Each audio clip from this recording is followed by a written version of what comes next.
Part 2. The air around us felt thicker, like something was pressing down on the forest, urging us to stay still and quiet. I could feel Jake's breath quicken, his eyes darting around, looking for a sign of movement, but all I saw was the same thick wall of trees, stretching endlessly in every direction. The growl had come from deeper in the woods, but it echoed in a way that suggested whatever made it was close, very close. I knew we couldn't stay here. We had to leave, but my legs felt frozen, as if the forest itself was trying to keep us rooted in place. Jake's voice was barely a whisper. "What the hell was that? That wasn't no bear. I've heard bears growl before. That was something else." I nodded, unable to speak, my throat tight with the primal fear that had taken hold of me. The feeling of being watched was stronger than ever. It was like 1,000 eyes were on us from every shadow in the trees, from every dark corner of the ridge. Then, without warning, a branch snapped. The sound was sharp and deliberate, the unmistakable crack of something large moving through the underbrush, too heavy for a normal animal. It was close, far too close. I spun around, searching for any sign of movement, but the dense trees and thick mist blocked my view. I could feel my pulse racing, my heartbeat pounding in my ears. Whatever was out there was moving toward us. We weren't going to be able to outrun it. "Jake," I whispered, my voice shaking. "We need to go. Now." But Jake wasn't listening. His eyes were fixed on something, or rather, on someone. There, standing just beyond the tree line, was a figure. It was tall, impossibly tall, its dark shape blending with the shadows. The creature wasn't moving, just standing there, watching us. Its posture was rigid, its outline hard to make out in the dense fog, but there was no mistaking the sense of something wrong about it. I could feel my breath catch in my chest as I tried to process what I was seeing. It was humanoid, but much too large. Its limbs were long, unnaturally long, with broad shoulders that seemed to ripple with muscle. I couldn't make out much more than the silhouette. It was too dark, too hidden in the shadows, but the presence of it was enough. It was as if the creature was waiting for us to make the next move. "Jake," I said again, my voice barely above a whisper, "we need to leave, right now." Jake was frozen, his gaze locked on the figure in the trees. His face had gone pale, and I could see his body shaking. He looked like he was about to speak, but before he could say anything, the figure moved. It wasn't fast. It was slow and deliberate, like it was making sure we could see it, like it was toying with us. Every movement was calculated, each step so sure it made the ground beneath me feel unstable. The creature didn't rush toward us, but its presence felt like a storm brewing, the weight of it pressing down on the air around us. I couldn't explain it. I didn't want to believe it, but deep down, I knew. This wasn't just some trick of the mind. This was real, and we were in its territory now. I grabbed Jake's arm and pulled him back, my heart pounding in my chest. "Jake, let's go. Please, don't just stand there." It took a moment for him to snap out of whatever trance he was in. His eyes blinked, and then he seemed to come back to reality. Without a word, he turned and began to run, and I followed close behind him, my breath coming in short, frantic gasps. We didn't look back. We couldn't afford to.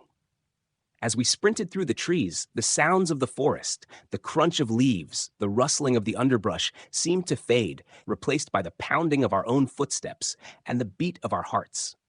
The creature was still out there, somewhere behind us, its presence like a heavy weight pressing down on the woods. I couldn't shake the feeling that it was following us, watching our every move. We didn't stop until we reached the trailhead, gasping for breath, our legs aching from the sprint. As we stumbled out of the woods, the fog began to lift, and the world around us seemed to return to its normal, quiet state. But I knew something had changed. I had seen something out there, something that didn't belong, something that was far older than the forest itself. We stood there for a few moments, just trying to catch our breath, too shaken to speak. Finally, Jake broke the silence, his voice unsteady. "I don't know what the hell we just saw, man, but that thing wasn't from around here. It didn't belong in these woods." I nodded, still trying to process everything. It's been here longer than we have. We're the ones who don't belong. We didn't speak much more on the way back to town. Neither of us had the words to explain what we had witnessed, and I think we both knew that no one else would believe us, even if we did try. It wasn't something you could put into words. It was something that had to be felt, something that would stay with you long after you left the woods. As I got back to my truck, I looked out over the ridge one last time. The mist had mostly cleared, but the feeling of being watched didn't leave. The forest, vast and ancient, seemed to hold its secrets in the shadows, waiting for the next person who dared to venture too deep. And I knew, deep down, that this wasn't the last time I'd encounter whatever lived in the Appalachian Mountains. Whatever that creature was, it wasn't finished with me yet. The following days were a blur. I couldn't shake the images from that day. The towering figure standing at the tree line, the growl vibrating through my bones, the oppressive silence that hung over us like a thick fog. Everything felt different, even though I was back in town. It was as if the world had shifted, and I had crossed into something I couldn't fully understand. Jake didn't speak much about it after that day. We avoided talking about what happened, like some unspoken agreement between us. We both knew the truth of what we'd seen, but acknowledging it out loud seemed to make it more real, more dangerous. I could tell he was rattled, even though he tried to act like nothing had happened. The silence between us grew, each of us lost in our own thoughts. But I couldn't stop thinking about the creature. It wasn't just a shadow or a figment of our imaginations. It was real, and it had been watching us, maybe even hunting us. I couldn't ignore it. I needed answers. I needed to know what was in those woods, and more importantly, why it was there. A week later, I couldn't take it any longer. I went back, alone this time. I knew it was risky, but something deep within me urged me to go. Maybe it was curiosity. Maybe it was the need for closure. Or maybe it was something darker, something I didn't fully understand yet. But I had to go back. I made my way up to the old mill trail early in the morning, hoping to find something, anything, that might explain what had happened. The sky was overcast, the air thick with moisture, and the forest was silent again. Too silent. As I walked, I couldn't help but feel like I was being drawn back to that same spot where I'd seen the creature. The place where the air had shifted, where the presence had been so heavy. When I reached the clearing, my heart was in my throat. The tracks were still there, not as fresh as before, but they were unmistakable. The prints led toward the dense trees, deeper into the woods. I followed them. The further I went, the more the forest seemed to close in on me. The trees grew taller, the branches intertwined above, blocking out the sun. It was darker here, the shadows deeper. The silence was suffocating, broken only by the occasional snap of a twig beneath my boots. I couldn't shake the feeling that I was being watched, that something was lurking just beyond the trees, waiting for me to make the wrong move. As I continued along the trail, I noticed something strange. There were more signs, broken branches, claw marks on trees, deep gouges in the bark that seemed far too deliberate to be caused by any animal. It was like the woods had become a maze, a place where nature itself had been reshaped to serve the creature's needs. I came to another clearing, and this time I wasn't alone. The air grew colder, and my breath came out in visible puffs as I scanned the area. That's when I saw it, a large figure, much larger than any man, standing just on the edge of the clearing. It was hidden in the shadows, but its shape was unmistakable. It wasn't moving. It was just watching. For a moment, I stood frozen, my body locked in place. My heart pounded in my chest, and my hands trembled as I reached for my camera. But then, something unexpected happened. The creature turned, slowly, deliberately, as though it had been waiting for me to see it.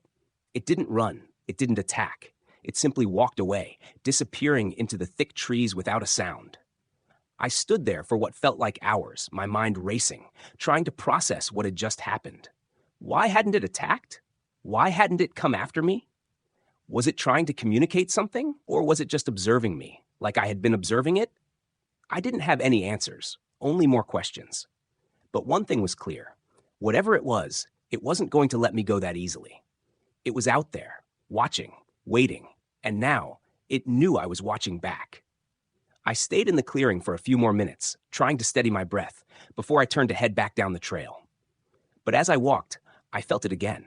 That cold, oppressive presence, like something was following me, just out of sight. I glanced over my shoulder, but saw nothing. The silence was almost unbearable now.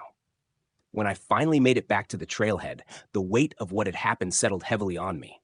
I had seen the creature again, but this time it hadn't shown any aggression. It had simply watched. And that was perhaps more terrifying than anything else. It knew I was there. It had been aware of me the entire time. I didn't speak to anyone about what happened. I couldn't. The words didn't feel real enough. And no one would believe me anyway. I had proof, sure. But what good was that if no one else would understand the fear that came with it? The fear that something ancient, something untouchable, was living out there, waiting in the Appalachian wilderness. I was trapped in a strange in-between, where I couldn't turn away from the mystery, but I also couldn't embrace it fully. It was like I had crossed a line, and there was no going back. And yet, I knew one thing for sure. I wasn't the only one who had seen it. Whatever lived in these woods had been here long before any of us, and it wasn't done with us yet. The days passed, and life in town carried on as usual, but for me, nothing was the same. I couldn't shake the feeling that the creature was still out there, that it was watching me, waiting for the next move. The encounters with it were starting to feel like pieces of a larger puzzle, but I wasn't sure I was ready to see the full picture. Every time I closed my eyes, I could hear that deep growl, feel the presence lurking in the shadows of the forest, just beyond the reach of my sight. It was like the mountains themselves were alive with secrets that had been hidden for centuries. I tried to distract myself, went out on a few hikes, met with old friends, kept myself busy. But no matter what I did, I always felt the pull to return to the mountains, to find answers to questions that were too terrifying to voice.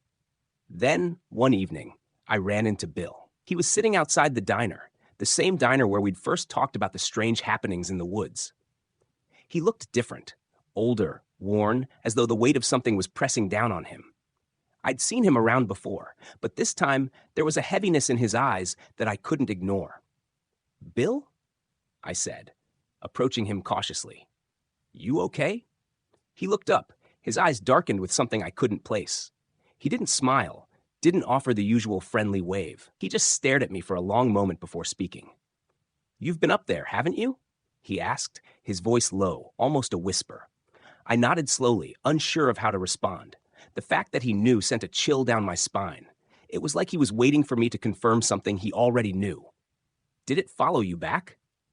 Bill's voice was shaky now, and I could see a hint of fear in his eyes. I hesitated.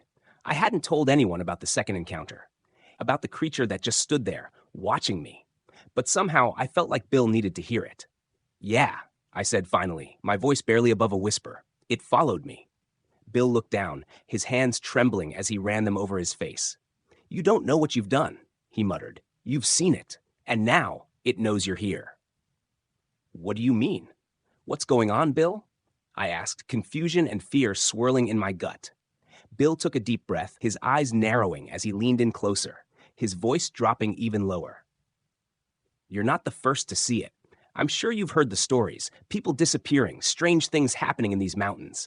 People think it's all just folklore, just stories to scare kids. But it's real, man. It's been here long before we were." I felt my blood run cold. This wasn't just some isolated incident. There was something bigger going on, something older than I could comprehend. "It's been here for centuries," Bill continued, his voice growing more urgent. "People used to talk about it, back when the town was just a few cabins and some farms. The old-timers, the ones who didn't run off to the cities, they knew the truth, but they stopped talking about it when things started disappearing. And when I say disappearing, I don't mean people up and leaving. I mean vanishing, like they were never here at all." He paused, letting his words sink in. The air between us felt thick with something I couldn't name. The hairs on the back of my neck stood on end as I waited for him to say more. "You're in its territory now," Bill said, almost too softly. "It doesn't care about your questions or your curiosity.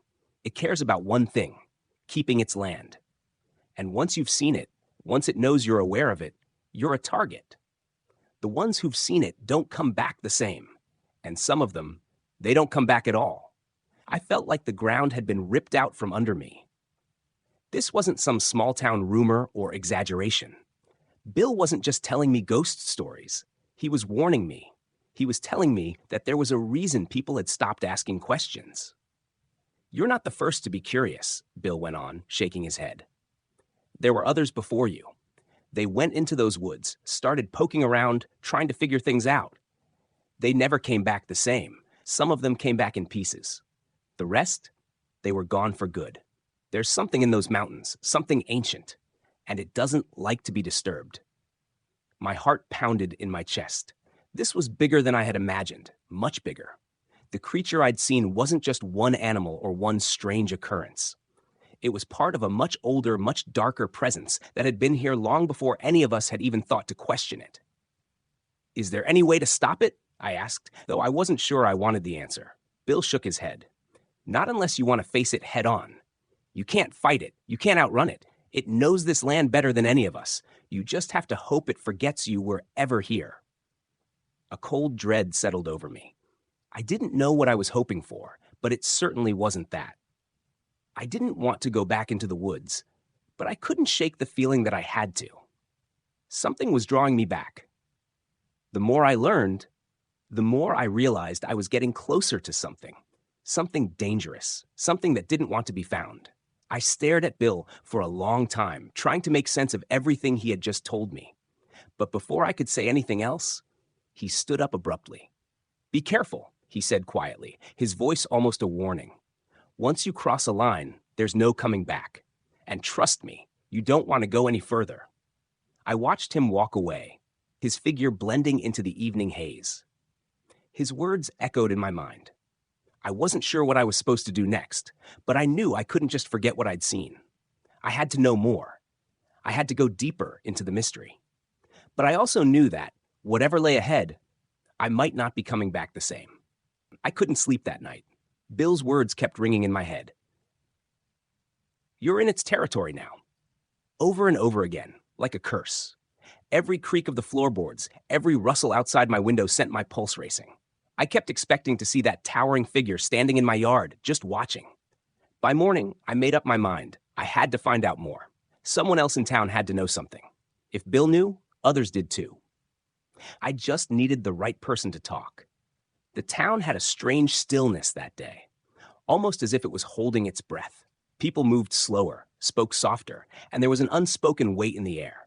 Something was wrong, and I was starting to feel like I was the only one who didn't understand what it was. I decided to visit the library. If there were old records, newspaper clippings, or anything related to disappearances in these mountains, they'd be there. The library was small, just one room in the back of the town hall, crammed with dusty shelves and flickering fluorescent lights. It smelled like old paper and mildew. The woman at the front desk barely looked up when I walked in, just muttered a greeting and went back to flipping through a magazine. "Excuse me," I said, walking up to her. "I'm looking for any old newspapers or records about missing people around here. Disappearances in the mountains, maybe?"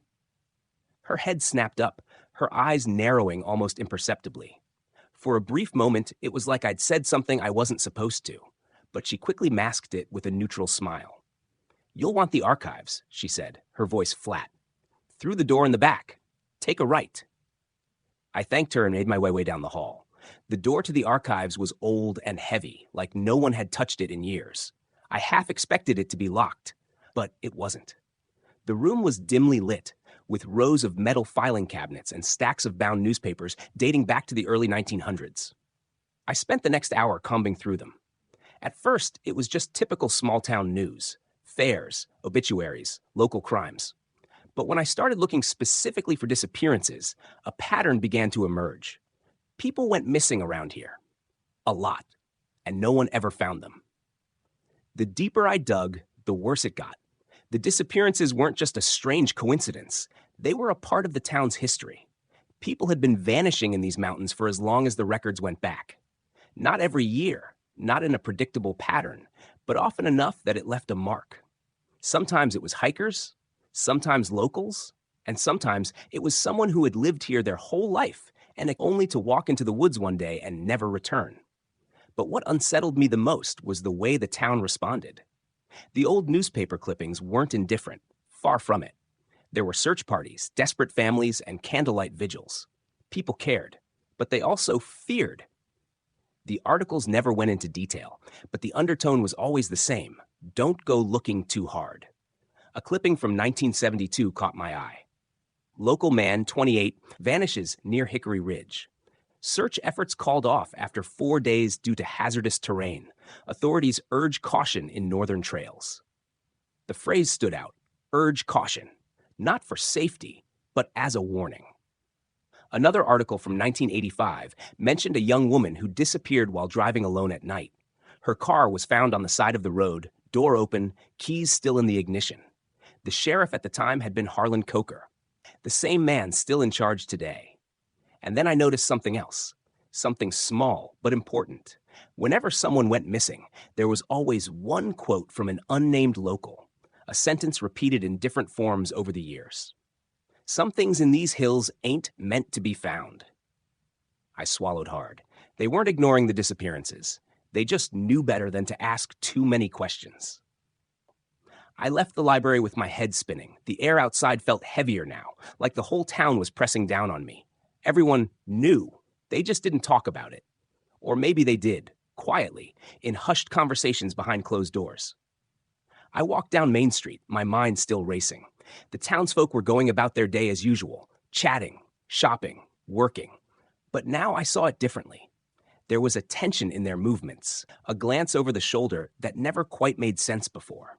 It wasn't just small-town wariness. It was fear. Constant, underlying fear. I passed a small diner and saw a group of older men sitting by the window, quietly talking. One of them, a wiry man with a gray beard, caught my eye. His face tightened for a moment, like he recognized me, or more likely, recognized what I'd been digging into. I kept walking. I needed to talk to someone who'd be honest.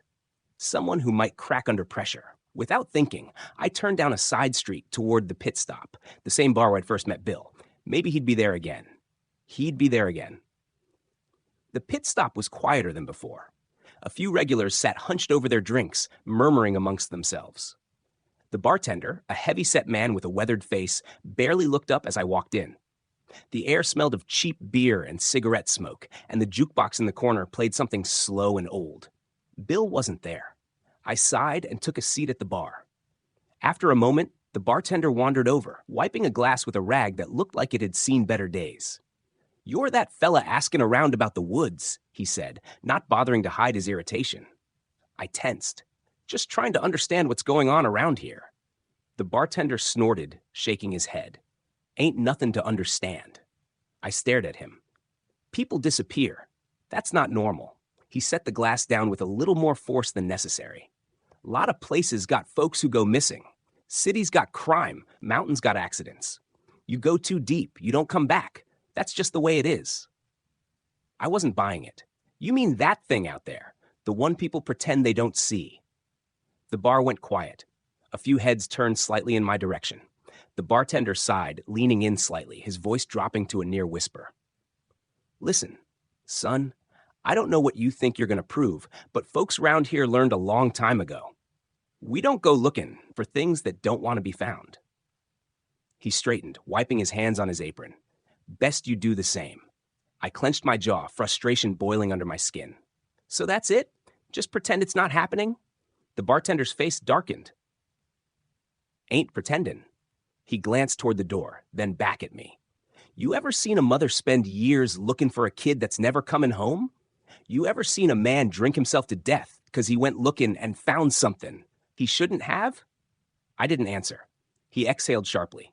"People tried fighting it years ago. Didn't change a damn thing." He shook his head. "Now we just live with it. And so far, it's left us mostly alone."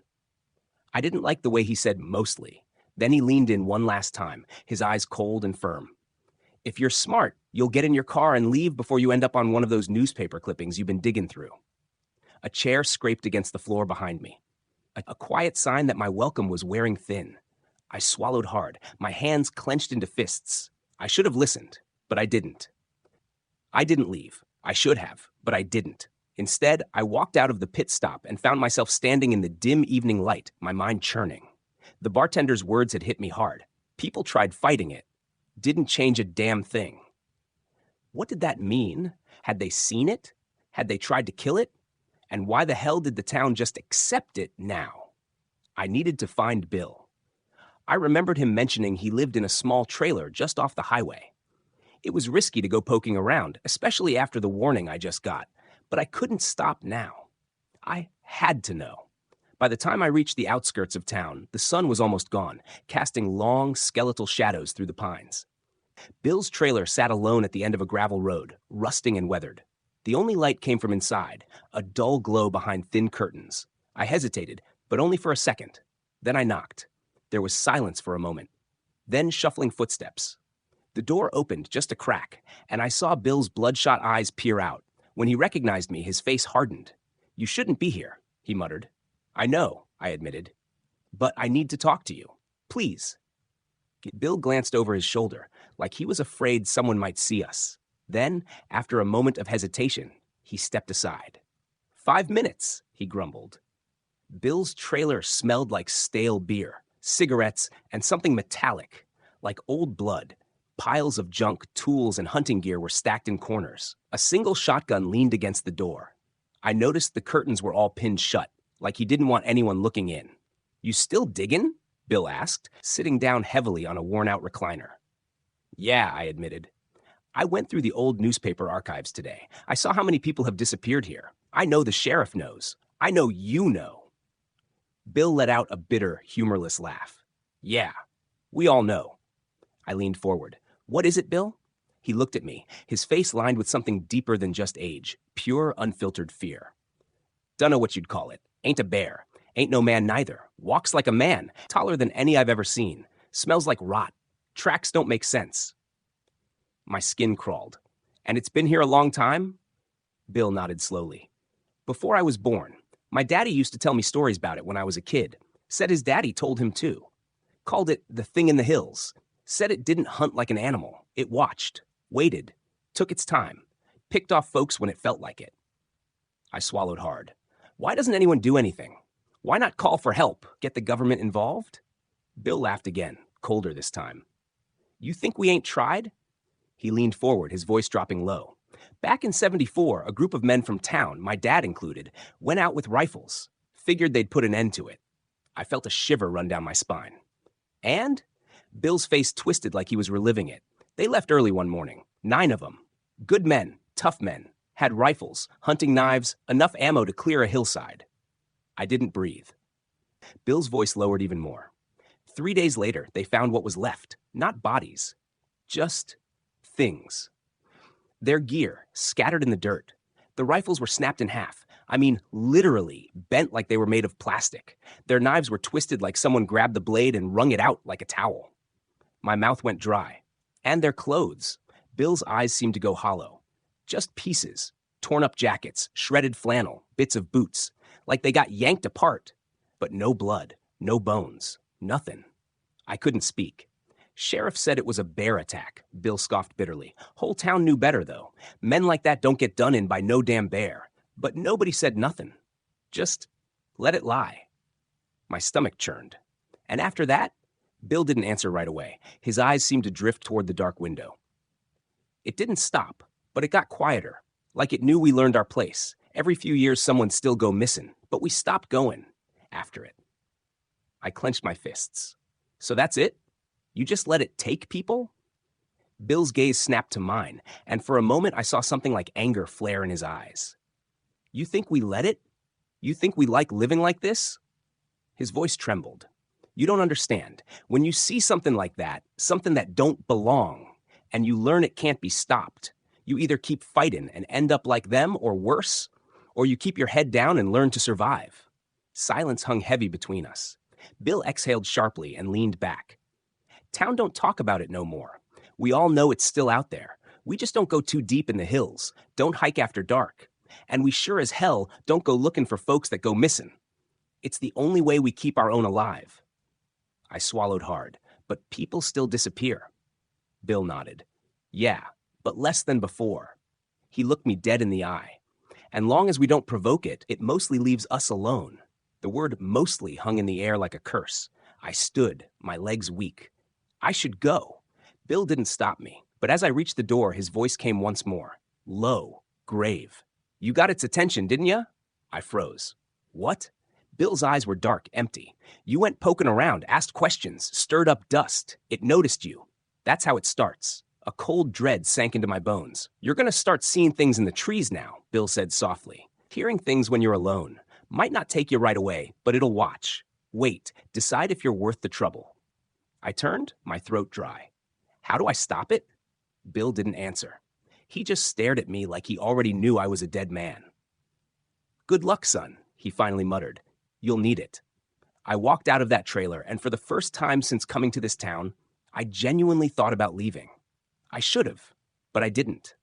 And that's the only reason I saw what I did the next night. I didn't drive back to my motel right away. I couldn't. After what Bill told me, my mind was spiraling. I kept replaying his words. It's learning. It's watching. It gets even. I drove aimlessly for a while, circling the edge of town, trying to clear my head. The sun had fully set now, and the mountains were swallowed in darkness. My headlights carved through the black, illuminating the dense forest that lined the highway. I couldn't stop glancing toward the trees, half expecting to see something standing there. But the road stayed empty. The trees stayed still. Eventually, I pulled into a gravel overlook off the highway, one of those scenic pull-offs meant for travelers to admire the view during the day. At night, it was just a wall of blackness. I killed the engine and stepped out, the silence pressing in from all sides. I don't know why I did it. Maybe I was hoping for clarity. Maybe I just wanted to prove to myself that nothing was out there. I walked to the edge of the overlook, my breath visible in the cold air, and stared out toward the mountains. And then I heard it. Faint, far off in the trees, but unmistakable. A low, deep whooping sound. Like a long guttural call, somewhere between a howl and a grunt. It echoed through the hills, rising and falling in long intervals. I froze. Every hair on my body stood on end. The call came again. Closer now. Whoop, whoop! I turned and walked briskly back to my car, trying not to panic. I fumbled with my keys, glanced back toward the trees, and that's when I saw it. A figure. Tall. Vaguely human-shaped, but wrong. It was standing at the tree line, almost impossible to see in the dark, but the faint outline was there. Motionless. Watching. I didn't think. I jumped in my car, started the engine, and tore out of there, gravel kicking up behind my tires. My hands were shaking so badly I could barely grip the wheel. As I sped down the highway, I kept glancing in my rearview mirror, half expecting to see it chasing me. But it didn't. It stayed in the woods, watching, always watching. I made it back to my motel in record time, pulled into the lot, and just sat there in my car, breathing hard. You imagined it, I told myself. It was too dark to be sure. But deep down, I knew better. I finally forced myself to go inside my room. I locked the door, bolted it, and double-checked the windows. Then I just sat on the edge of the bed, staring at the floor, my mind still replaying that haunting call from the woods. I tried to sleep, but I couldn't. All I could think about was the thing in the trees, and the fact that it didn't come after me. It didn't need to. It just wanted me to know it was there, and now I was certain it had noticed me. End of part 2.